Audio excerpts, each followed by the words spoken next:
What's up, everybody? Guess what's happening? Game of Thrones Episode 7. Yeah, I said it, and I'm not going to apologize. No, I don't mean to be rude. Obviously, I'm a pretty nice guy. But no, we are unapologetically going to be watching Game of Thrones Episode 7. Super pumped. Left on a nice cliffhanger and a nice, really explosive episode. One of the more exciting episodes of the season. So I'm excited to see what they do with the pace here, how they control it. And I'm sure we are in store for some exciting exposition and some answers. So I'm not going to take up too much time here. What I'm going to say, like I say at the beginning of all my videos, make sure if you're liking these guys, go ahead and give it a share. Like shares, I mean, like and subscribe, obviously, but let your friends know, man. We're trying to build this. You guys are the first people to watch this. You literally like we're the channel. We're gonna be #1 as far as reactors go. We'll get there. We'll get there. Sure, my frame rates may suck, but we already got a solution for that, fortunately. So hopefully it works. But really, I think we're doing something really unique here. This reaction channel. I think we got a chance to do something great. We just need to get the shares, and you guys are like the founding fathers of this channel, right? It's not just my channel. It's made possible because of all of you. So please share this. Just treat this channel like it's your own. I'm working for you guys, man. Of course I'm having fun. I'm watching Game of Thrones, but this is all for you. So let's go out there. Let's make sure we share the shit out of this channel. Let's get some exposure so we can get to the top of those reaction YouTubers and we can become the best community on YouTube. That's the goal, right? And we're not stopping at anything less. Greatness is always what we're chasing. So make sure you're sharing the shit out of this if you enjoyed it. If you don't like me, if you don't like my commentary, if you don't like my reaction, if you don't like my in-depth, then don't share it. But I truly believe through a lot of reactors I've seen, we're doing something a little bit different here, and I think we're doing something a little bit better. So make sure you share it so it catches on. But I'm going to keep hammering that home. I apologize if it gets a little annoying. What I'm also going to hammer home is I'm enjoying the show, and I'm not going to stop too much longer. I'm not going to stall too much longer. We're going to jump right the frick into this. Watch Game of Thrones Episode 7. We are coming to the pivotal, explosive, scary, it scares me, Episode 9. And boy, am I scared and excited at the same time. So let's try to get to that episode to at least help my anxiety a little bit. In order to get there, we got to go through 7 and 8. So let's start with 7. Let's do this thing, baby. Some of them tried to kill my little brother, a crippled boy. They're not your lands. We've been here the whole time. You lot came along and just put up a big wall and said it was yours. My father was Ned Stark. I have the blood of the first men. My ancestors lived here, same as yours. So why are you fighting us?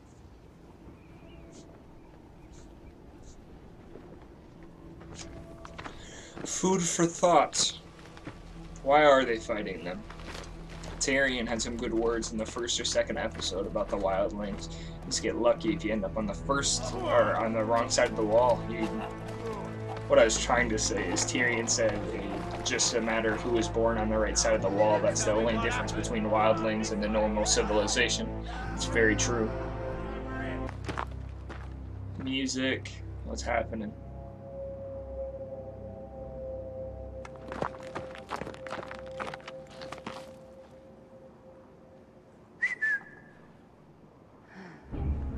Oh, motherfucker.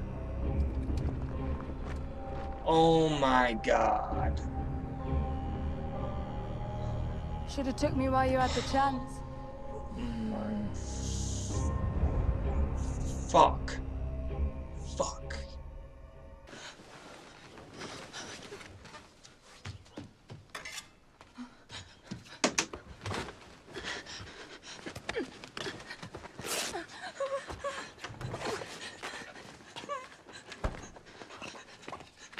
It's all right. Give me that. If the Queen sees, I can have Joffrey's children now. Help me flip it over.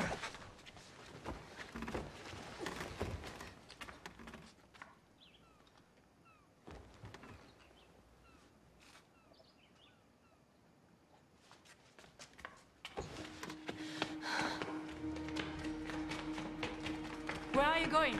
To tell her grace. You'll Say nothing to anyone. Oh my Do you god. understand? Shay! What are you doing?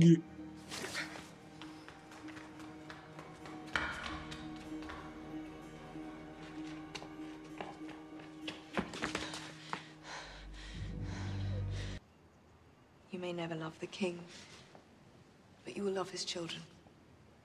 I love His Grace with all my heart. That's so very touching to hear.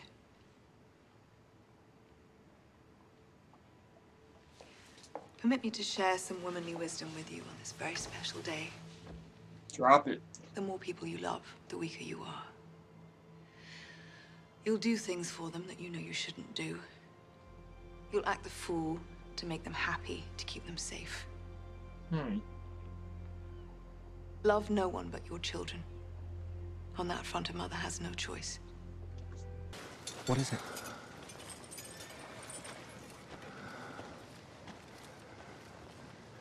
It's actually quite simple. Well, let me help you. You'll only have to do one thing. He's gonna kill him. You'll have to die. Yep.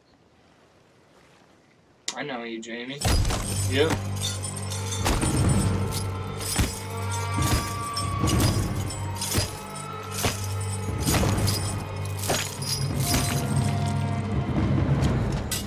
Yeah, but the Lannisters, they're just the same as the Starks, you know. Just a little different. Just a little different. They're just the same, though. Oh, no.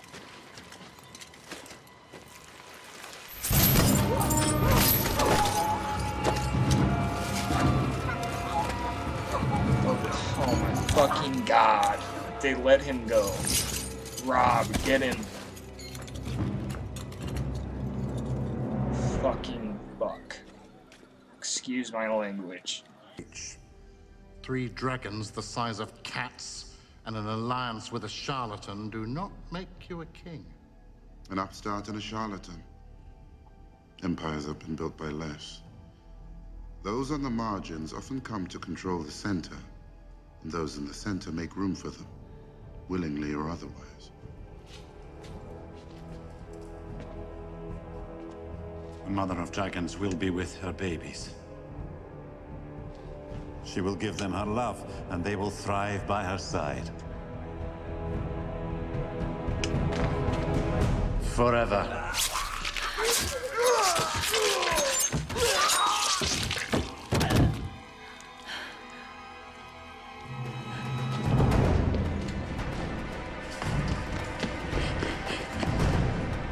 Whoa!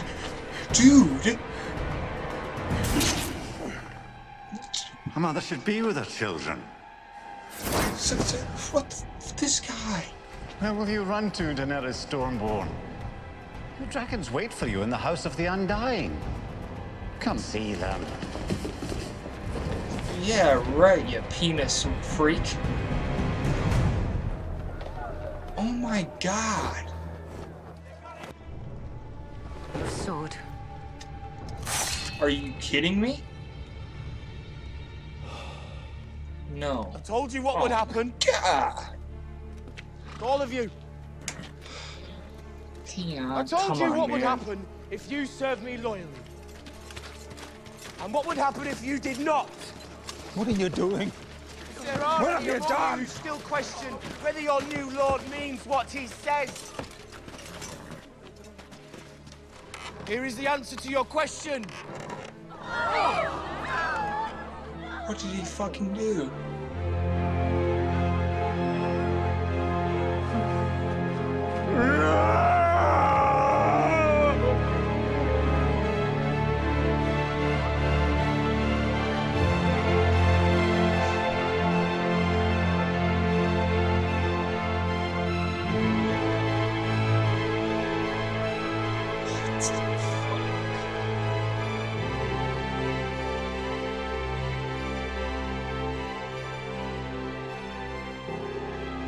But no, that's not it. They're not dead.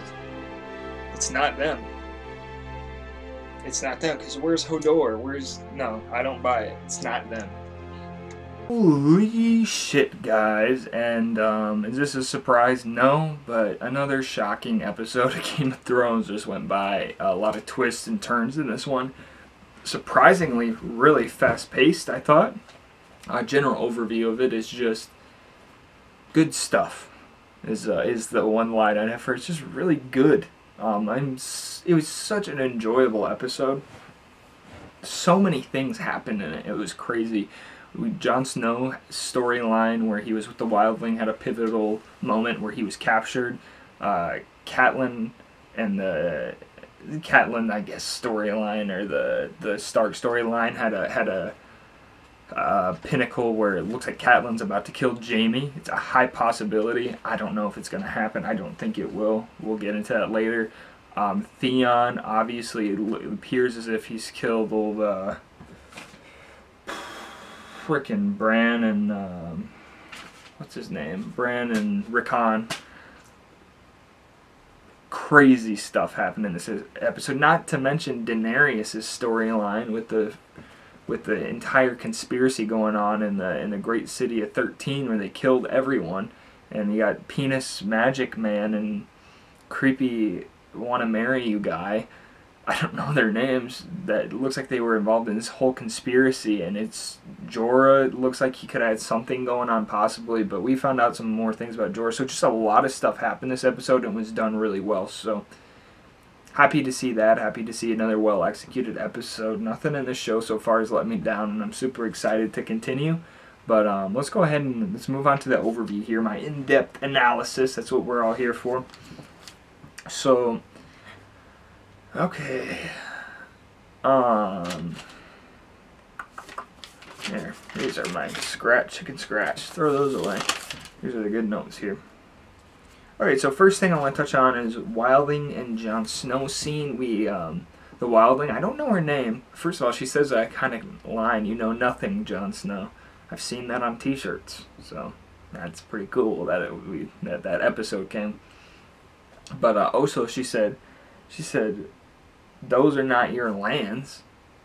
Because like when they like, "You're coming into our lands and you try to attack my brother," and they're like, "They're not your lands. We were here before you." And just a real life example of that, and it's pretty easy to compare to the Native American situation here if you live in the United States.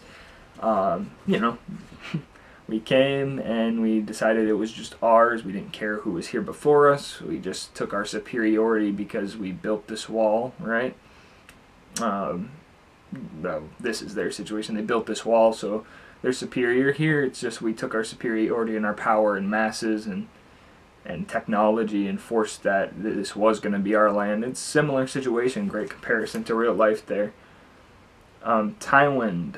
Okay, so Tywin, this will be my last war. Tywin says that line.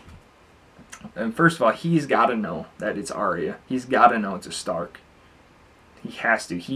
This is all, he's doing this all for a purpose, I think. But besides the point, he says this line, "This will be my last war, win or lose."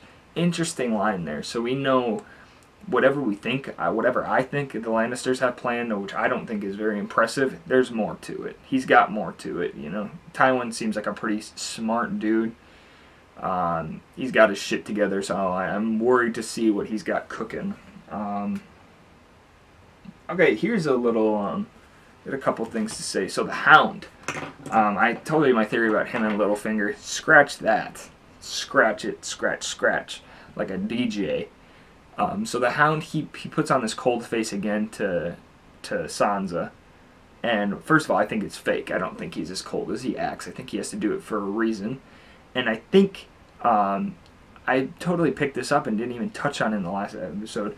Both Cersei and the Hound call Sansa Little Dove. The Hound is totally one of Cersei's people, and he's there to protect Sansa from Joffrey. Because we also learned Cersei is not comfortable with Joffrey either. That's what the Hound's there for. I'm almost 100% sure of it. It's not Joffrey's protector. It is Sansa's protector, and it's a queen's like henchman. That's my prediction there. Okay, I have another note here, and I know some people down there think Robb Stark's a little overrated, Richard Madden is an actor, etc. I obviously disagree. He's my favorite character, and this episode, I think his character just proved that he is better. Like, he's just better than most characters out there. He's very similar to Ned, really, in that he, you know, and how he treats everyone. It doesn't matter if you're a prisoner of his, it doesn't matter if you're on the opposite side, you're a human being to him. That's really a great quality in this times, and he's just better. Like, I know, like, people always bring up the thing in my comment, like, the Lannisters aren't as bad, and blah, blah, blah, but you know what? Jaime killed a family member for his own ass, let's be honest. And sure, was it smart to do? Probably, because he's probably going to escape, but that doesn't mean it's the right thing to do. That's the difference between the Starks. They might not always choose the best path as far as smarts and they're saving their own asses, really, but they're always choosing the right path. And a lot of times choosing the right path doesn't lead to survival, so I'm kind of worried about Stark and Robb in that sense. But that's just the difference between the Starks and the Lannisters for me. Sure, both of them have redeemable qualities, but the Starks are just more honorable. It's just a fact. The show lays that out pretty clearly to see. Let's talk about the Daenerys scene. What the fuck's happening? That's what I got. Like, what is going on? We get Magic Penis Man, is what I've been calling him. I don't know his name. I apologize, but he kind of looks like a penisy. He looks a little penisy to me. I don't know. But, you know, he clones himself with that magic into, like, multiple people and kills all the 13 besides his compadre. And I'm sitting here like, you'll see, like, I don't know what to think of this. Like, what is there? I know they want to open up that world for everyone, and that's, maybe they have good intentions, but man, they do a creepy way of having good intentions, you know? And they took the dragons, apparently. I'm interested to see more into that. Maybe I'll go rewatch it and see if I can pick up something that I missed, but he has the dragons then, for some reason.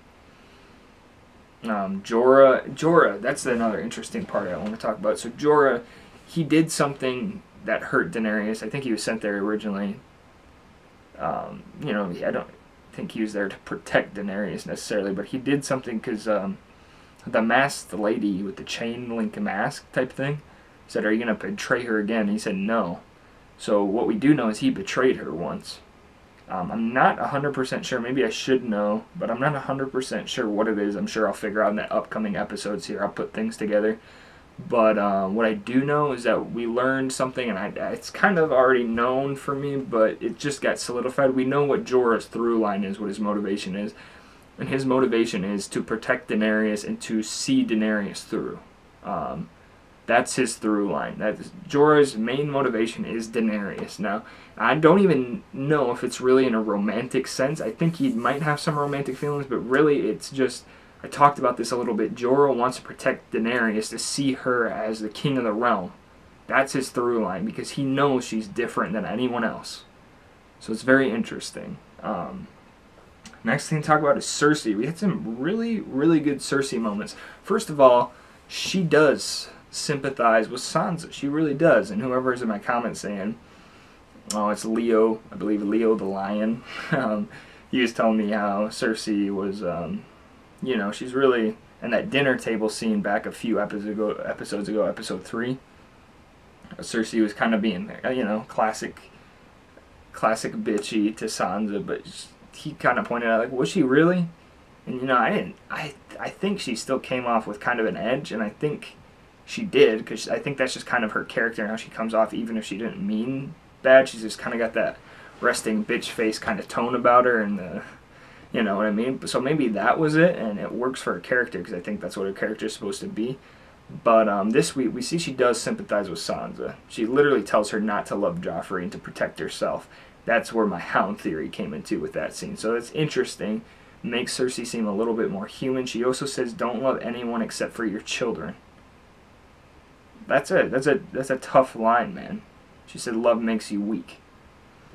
So she does love Joffrey, but I don't know. It's gonna be a wild ride here with Cersei and the Lannisters. So we'll see what happens there. But just a really good scene. Don't love anyone but your children. He's like, you're gonna have those children, and you're gonna love them. You don't have to love Joffrey, but you're gonna love those children. You don't have a choice, and she's right with that in a lot of ways. Cersei. Okay, so we've seen a good scene between Cersei and Tyrion, and we realize wholeheartedly that Cersei knows how awful Joffrey is. Just how terrible of a person, how terrible of a king, how well, he's just a bad one. He's a bad one. He's a sociopath. He's fucking crazy. And I think Tyrion in this scene, we see a really good moment between them. They didn't have to have any dialogue saying their feelings. We saw this moment, and it took me a little bit to realize it. But the moment was there to show that Tyrion finally understood, like, oh my god. Like, you know, it's your son. Like, Tyrion understands Cersei's struggle here. Cersei doesn't want Joffrey to be like this. What the fuck is she supposed to do, though? He's insane. He threatened to kill her, right? So, good Cersei stuff. She's definitely not one of my favorite characters. Maybe she's working her way down my least favorite character list, but she still has done some pretty cruel things. And the incest thing still bugs me, man. You don't do that to Bobby B. Even though Bobby B is probably not the best role model either. Now for a couple predictions. First prediction, Jaime's going to escape. Jaime Lannister will escape. I don't know how, but he's not dying. I just have a bad feeling. I think this whole plan is going out the way he wants it to go out. Unless Catelyn puts a sword in him right at the beginning of next episode, which I am just hoping that happens. At the same time, I'm not, because he's a good actor, but he's a bad guy. He's a great asset for the Lannisters in the war, so great asset for the Starks right now, just having him as prisoner. So I don't know, but my prediction is he's gonna escape. Second prediction: Theon did not kill Bran and Theon did not kill Bran and Rickon. I apologize. It's a forgotten Stark child, I guess. I don't think those two burnt corpses were. And then it makes you think the expression we saw on Theon's face, which I think was supposed to be an expression like, oh god, I'm doing this. What is that expression? Is it an expression that, because I have wholeheartedly, almost 100% know that is not Bran and Rickon. I do not think it is, because you got to ask questions with it when you think that, right? And I got emotional right at first, you'll see in the reaction, but you got to ask, where's Hodor? Where's Osha? Nowhere to be found. We'll see. We'll find out if it's really them next episode. But I have a strong feeling that it's not them. But what I will say though is, holy crap, am I so happy with how the series has turned out. I mean, you don't often get to watch media that is so well acted. Some actor highlights I had today was just when you sit back and watch, you're watching this all unfold. It's huge, right? It's hard to get all of it right away. I got all of it today. I really felt a lot of things pop out to me, like Tywin, the actor of Tywin. I don't know all their names yet. I apologize. I'll learn them eventually as I keep watching. But Tywin, you don't ever realize how much he sticks out because he doesn't stick out. He's just a great actor because he plays that character so well. He plays it intimidating. He plays it smart. He plays it badass. He plays it wise. He is Tywin. That every character is their character. You never, ever get that in a TV show. Take one of my favorite TV shows of all time, The Walking Dead. I love it. I'll always love it. I know it's not as well made. I know it's not always as well directed, but Greg Nicotero does do a great job on his episodes. I think Andrew Lincoln is a phenomenal actor as well, along with a couple others. But man, it is nowhere near as well done as this. Not from the cinematography standpoint, not from a directorial standpoint in about 90% of the cases. And you go down the list in acting, I love Andrew Lincoln, but Jesus Christ, it's just these small characters in The Walking Dead just do not capture their characters. They don't know as much. They're just not, I don't know if they're not as talented, if they don't have the best source material to work from, or what's going on. But I hate to insult any actor out there that's working their ass off, and hey, you know what? That's good. That's good. They're in a show, but they're just not quite as talented. And a lot of these actors in Game of Thrones are unknown, and fantastic job. It's got to be given proper props right now. Proper props right now. The casting department here. These are unknown people. These are some of the best actors and actresses I've ever seen. Catelyn in Season 2 has not had that many moments. She has destroyed her scenes. Her scene with Jaime Lannister at the end there, phenomenal. Her scene talking to the townspeople, trying to calm them down, all that. Just fantastic acting. And I can't tell you how underlooked a casting team can be, right? Because obviously these actors deserve all the credit in the world. But how did the casting for Game of Thrones cast everyone so well? I mean, you can cast someone well by looks, sure, and what you imagine they look like in the books and that they look like each other, sure, but how do you guarantee that they're all this great? That's either, it could be the directing. Directors play a big role on how well actors perform sometimes, so it could be that, but I think we just have witnessed one of the, Game of Thrones is the biggest and best culmination of talents. We got the directing talents, the cinematography talents, casting talents, musical talents, all coming together. It's never happened before, and I'm so pissed off that I waited this long to watch this, because this is honestly, and I'm saying this already in season 2, one of the best achievements in TV ever. I promise you that. It's one of the best achievements in entertainment ever, and most of it could be because of the acting, of course, and the directing and everything I just said, but it's based off some of the best source material out there by George R.R. Martin. And I'm going to end on that little rant, not really rant, call it epilogue there. I am so happy with this show, and I cannot wait to dive deeper into the Game of Thrones. Peace and love. I'm out of here. I've been busy working all night, and I'm telling everybody I'ma get it right. They know what I'm living like. I've been busy going all out.